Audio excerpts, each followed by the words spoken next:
Nick, you had an opportunity to interview Billy Napier this week. Obviously, we talked to him a few weeks ago for National Signing Day, but obviously this is a different interview setting. You got to ask him some questions along with Dan and Silk. What was just your takeaway from that interview and just some of the things that he said as they kind of go through year two and get closer to spring? Yeah, I think the biggest takeaways are his quiet confidence, kind of what you had written in your intel piece, his quiet confidence about this team.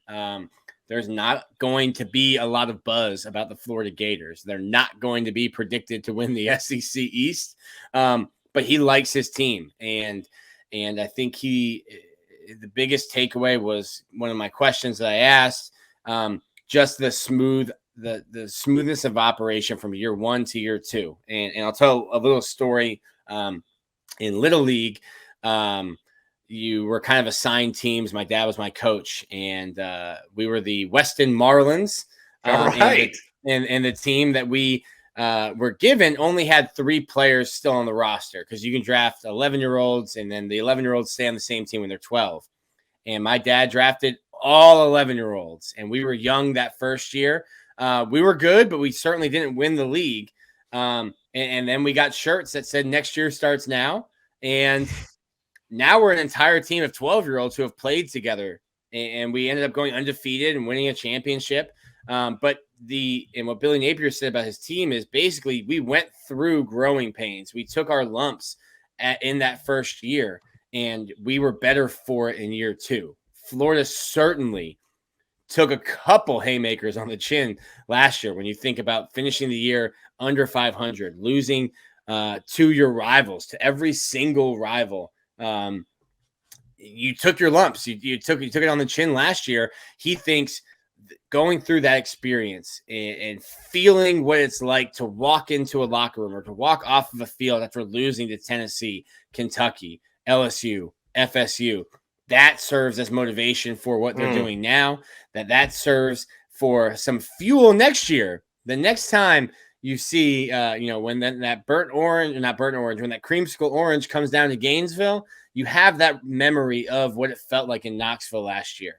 Yeah. If I'm Billy, I'm playing those games on the TVs, in the locker room, in the indoor practice facility. Hey, you're going to remember what happened last year and what that feeling was. So he thinks that just the way from year one to year two, the familiarity and how you're able to operate and run things smoother, coupled with the memory of what everything felt like last year, because it wasn't fun. It certainly wasn't fun for the fan base, less fun for the guys in the building who are putting in the work to try not to have those results. So I think that was my biggest takeaway, was his confidence that the adversity and the struggles that we had last year will serve us in the offseason and then serve us next year in a positive way.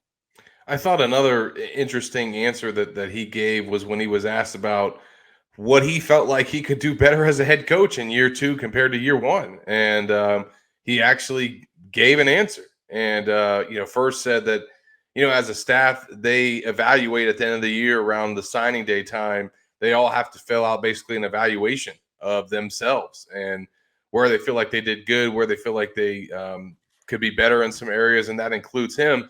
And one thing that he thought that will allow him to do his job better is how he's able to manage his time in 2023. And what he meant by that was coming in as a first-year coach, he's coming in a million miles an hour. The quote that he said several times, you basically are giving a year of your life away, in that you're getting pulled in so many different directions. You have to get your systems in place. There's so much that you have to figure out and connections that have to get made, things that need to get established within your program, trust that has to get built with your players, staff that has to get hired, all these things that he had to do within the first 3-4 months of the job. And then throughout the spring and then throughout the summer, so many of those responsibilities now are not there. And he's not going to be stretched as thin as he was in year one. And he feels like being able to put more time into certain areas of his program will yield a better product. And I thought that was an interesting area. And I don't think that he's wrong. I think that thinking about what he had to go through in year one, coupled with NIL and transfer portal and all that. Like it was a lot. And I don't think he'll have as much on his plate. He's certainly not going to have an army to hire like he did last year. Yeah. And listen, counterpoint, Brian Kelly had to go through that same thing. Sure. Lincoln Riley had to go through that same thing. Sonny Dykes had to go through that same thing, and he ended up in the in the college football playoff. But it's apples and oranges. I will like to see, or am looking forward to seeing some of those words. Are they just fluff, and is he just saying it, or can I see that on the field this spring?